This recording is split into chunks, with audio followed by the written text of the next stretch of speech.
Buenas tardes chicos, ¿cómo les va? En el día de hoy vamos a aprender a leer, vamos a seguir practicando lectura, ¿sí?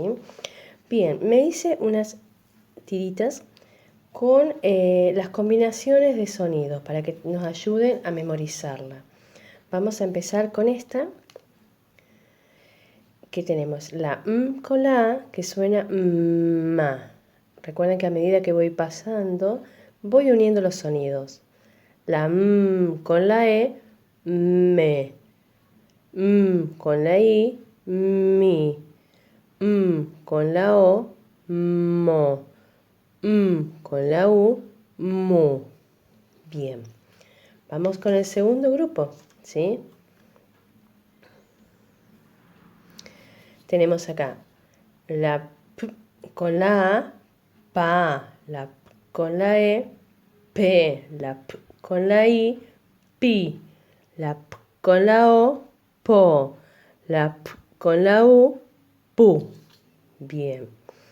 Otras que hemos aprendido es la S, la que suena como una serpiente, ¿sí? La que es como una viborita. Vamos a probar de nuevo. A ver, unimos sonidos. La S con la A, sa. La S con la E, se. S con la I, si. S con la O, so. S con la U, su. Bien.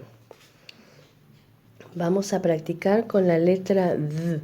La letra D de dedo, la D. Vamos a unir sonido. ¿Cómo suena D? La D con la A, da. La D con la E, de. La D con la I, di. La D con la O, do. La D con la U, du. Muy bien.